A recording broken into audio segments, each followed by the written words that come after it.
Tonight, you pull the blanket up to your chin.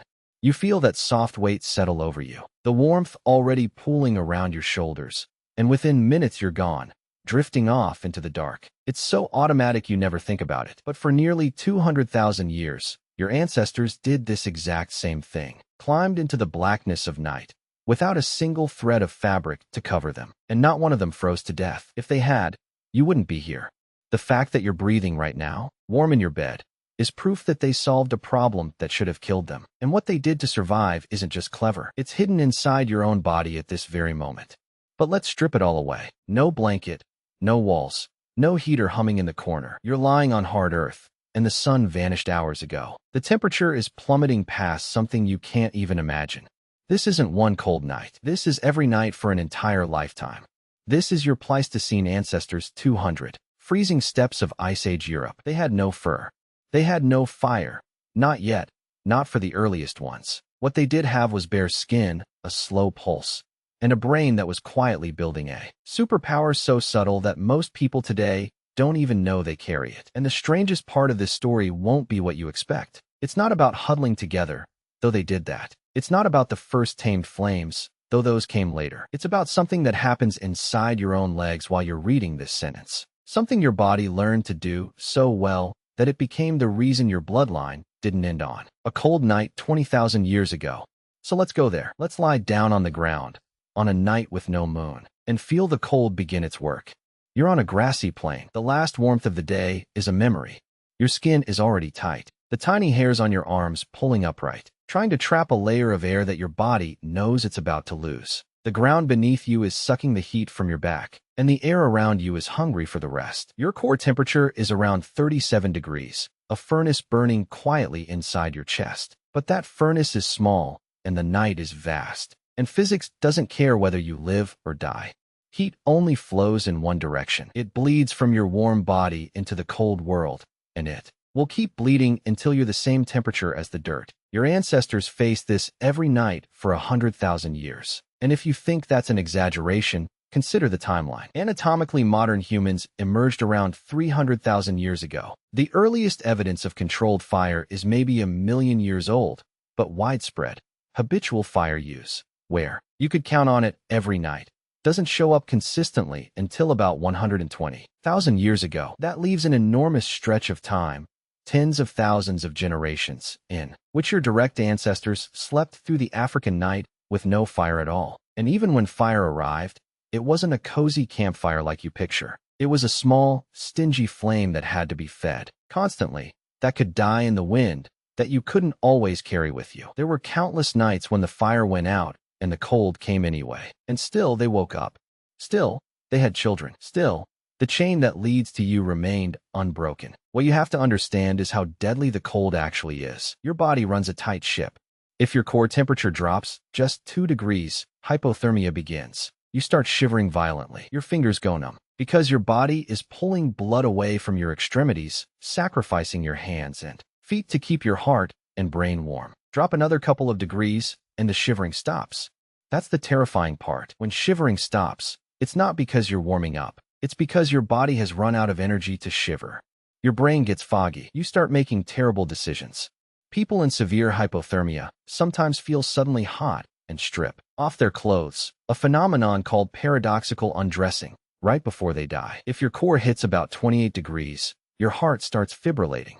Below 25 degrees, you're dead. So how did a creature with no fur, no blubber, no natural insulation survive nights that could kill them in hours? The answer starts with something so ordinary you've never thought about it. Your skin is a radiator. A naked human in still air at 21 degrees, room temperature, is perfectly comfortable. That's not an accident.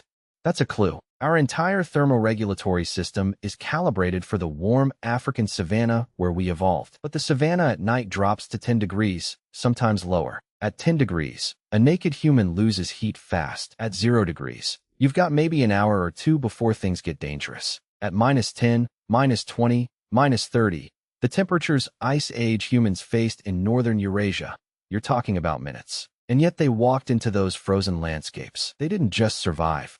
They thrived. They spread across the entire planet. From the equator to the Arctic Circle, tens of thousands of years before the invention of the needle and thread, before woven textiles, before anything you'd recognize as a house. The question isn't just how they didn't freeze. It's how they conquered the cold. While every other primate stayed in the warm band of the tropics, the first piece of the puzzle is obvious, and it's not the interesting one. But you have to see it to appreciate what comes next. They shared body heat. A human being alone in the cold is a candle in a storm. But put 5 humans together. The surface area exposed to the cold shrinks dramatically. Instead of 5 separate bodies radiating heat into the night, you have one larger mass with a much smaller skin-to-volume ratio. Each person becomes a living blanket for the person next to them. This isn't just sentimental. The physics of it are brutal and beautiful. A group of humans huddled together can reduce their heat loss by over 50% compared to one person alone. The people on the outside get cold, sure, but they rotate. The strongest take the outer positions. The young, the old, the vulnerable. They go in the middle where the warmth is thickest. This is not metaphor. This is strategy. This is your ancestors spending every night of their lives calculating heat distribution without a single number in their heads. But huddling only gets you so far. At some point, even a pile of humans loses heat faster than their metabolisms can produce it. The math is unforgiving.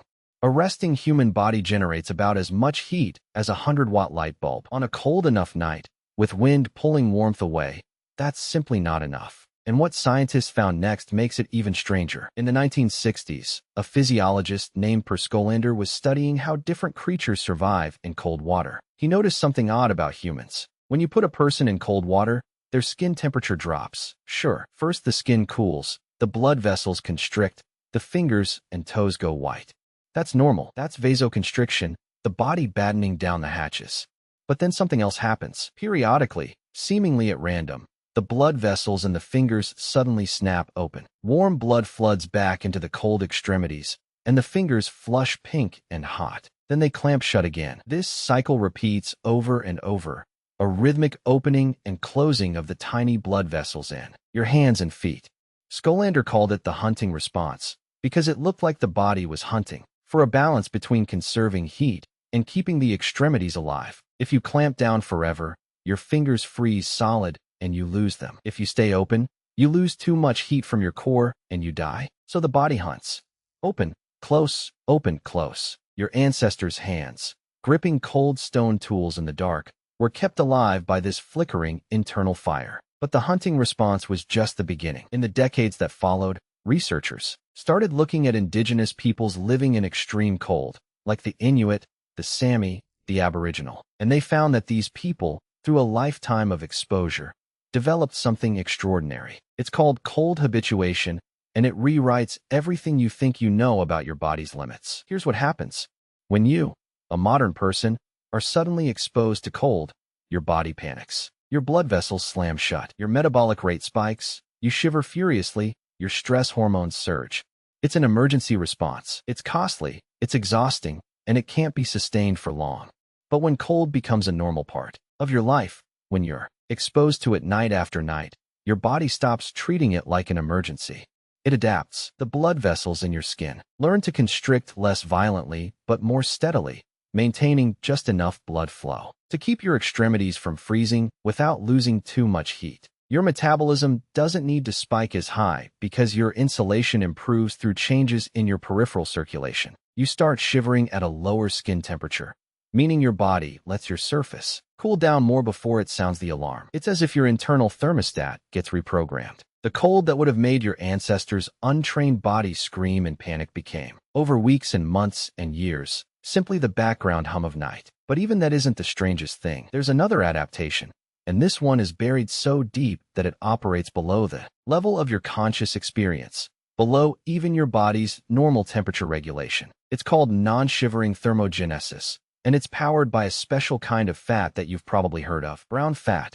Most of the fat on your body is white, a storage depot for excess calories. But brown fat is different. It's packed with mitochondria, the power plants of your cells, and those mitochondria are packed with a protein called thermogenin. When brown fat is activated, it doesn't produce cellular energy the normal way. Instead, it shorts the circuit. It burns fuel directly into heat. Pure, uncoupled heat, no shivering required. A newborn baby, lying in a crib, can't shiver effectively. But a newborn Baby is packed with brown fat, and when it gets cold, that fat ignites like a biological furnace, keeping the baby warm without a single muscle twitch. For a long time, scientists thought brown fat was only for babies. They thought adults lost it, that it withered away and turned into ordinary white fat. And then, in 2009, 3 independent research teams published papers that shattered that assumption. They took PET scans of adult humans, and they found brown fat everywhere. In the neck, along the spine, above the collarbones, tucked in little depots around the kidneys. And it was active. The researchers had accidentally discovered that when adults sit in a cool room, around 16 degrees, their brown fat lights up like a firecracker on the scan. It was burning energy to warm them, just like a baby's. And here's the kicker. The amount and activity of brown fat varies wildly from person to person. People who spend more time in the cold have more active brown fat. It's trainable.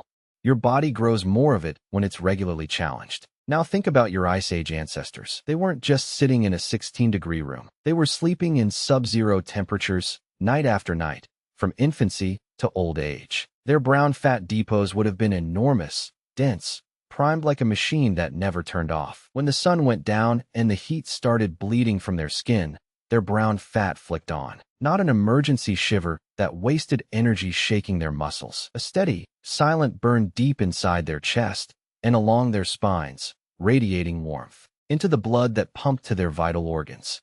They became their own fireplace. And what makes all of this even more striking is the archaeological proof that they weren't just passive victims of the cold. They were active engineers of their own survival, using tools and techniques so sophisticated that they're only now being fully understood. Take bedding. In 2011, an archaeological team working in Sibutu Cave in South Africa uncovered something remarkable. It was a layer of plant material, stems and leaves, that had been deliberately laid down to create a sleeping surface. When they dated it, the number came back at 77,000 years old. The plants weren't random. They had been selected. The layers included the leaves of a tree called Cryptocarya woodii, the river wild quince. Its leaves contain natural insecticidal compounds. They repel mosquitoes, ticks, and other biting pests. These ancient sleepers weren't just cushioning themselves from the cold ground. They were creating a microenvironment, a barrier against the chill and the insects. A deliberate piece of technology made from nothing but plants and knowledge. The bedding was also layered with ash from burnt plants, which acted as another insect repellent and an insulator. 77,000 years ago, a human being walked into a cave, gathered specific leaves for specific properties, and built themselves a bed. That's not instinct. That's engineering. Go further north, into the Ice Age heartlands of Europe, and you find something even more impressive. At sites like Dolní Věstonice in the Czech Republic, dating back about 27,000 years, archaeologists found the remains of structures that change everything. These weren't just huts. They were carefully designed dwellings built from mammoth bones, tusks, and hides. Massive curved tusks formed the framework, draped with animal skins sewn together with sinew. Inside, hearths burned, their heat trapped by the insulating walls. The floors were dug slightly into the earth, using the ground itself as insulation. These structures were warm enough that people lived in them through the last glacial maximum, the coldest period of the last ice age, when average winter temperatures in Central Europe dropped to minus 20 degrees Celsius or lower. And people didn't just survive there. They made art. They carved the famous Venus figurines, painted caves, played music on bone flutes. The cold didn't crush them. It barely reached them. But what about the tools they used to stay warm on the move? The most transformative invention wasn't fire or shelter. It was the needle. Sewing seems so mundane today that you never think of it as a survival technology. But the eyed needle, a tiny sliver of bone with a hole drilled through one end, was a revolution. It appeared around 50,000 years ago, and it meant that for the first time, humans could make fitted clothing. Fitted clothing is a completely different animal from draped hides. A draped hide leaves gaps. Wind slices through. Heat pours out. But a set of sewn garments, tailored to the body, with sleeves and legs and hoods, traps a layer of still air against the skin and keeps the wind from stealing it. Still air is one of the best insulators there is, better than most fabrics themselves. The physics of sewn clothing is the same physics that keeps a modern sleeping bag warm. The needle allowed humans to create that physics anywhere, on any body, in any size, for any climate. And they didn't stop at simple stitching. Analysis of the bones from sites like Sungur in Russia where a man and two children were buried around 30,000 years ago, shows that their clothing was encrusted with thousands of tiny ivory beads. Archaeologists calculated that sewing those beads onto the clothing would have taken thousands of hours. These weren't people scrambling to survive. These were people with the time and skill to decorate their garments lavishly. The clothing they wore was so effective that they could afford to think about how it looked, not just whether it worked. There's one more piece of evidence, and it's so counterintuitive that it still startles people. It comes from the genetic record, from comparing the DNA of modern human populations around the world. And some Siberian groups have genetic adaptations to cold that the rest of us don't. But the truly surprising thing is how few of those adaptations exist. We are genetically almost identical to our tropical ancestors. Our bodies adapted to the cold primarily through physiological plasticity, not genetic mutation. That means your own body, right now, carries the same latent capacity to handle the cold that your Ice Age ancestors used. You just haven't trained it. You haven't needed to. Your house is warm, your clothes are thick, your bed is soft. But trace your finger along your collarbone. Beneath your skin, microscopic droplets of brown fat are waiting for a cold signal that never comes. Your blood vessels remember how to hunt. Your skin remembers how to let go of its panic and settle into a long, steady watch against the chill. All of this brings us back to you, lying there with your blanket pulled up to your chin. That blanket is a piece of technology that connects you directly to the river leaves. Gathered in a South African cave 77,000 years ago, the roof over your head is the mammoth bone hut built on a frozen Moravian plain 27,000 years ago.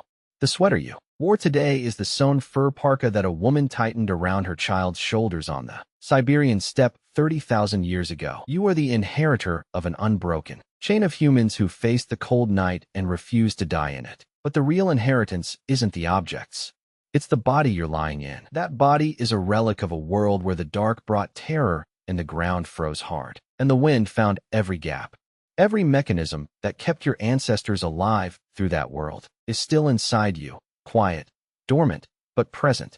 Your ability to pull the blanket up and fall asleep isn't just a comfort. It's a ritual that connects you to a million nights around a dying fire, too. The warmth of bodies huddled together, to the silent hum of brown fat burning in the dark. And when your breathing slows tonight and your body temperature drops just slightly, a tiny echo of that ancient vigilance stirs in your cells. It's not an emergency. It's not even a thought. It's a memory written in your blood that has kept you alive since before you were human. Sleep well.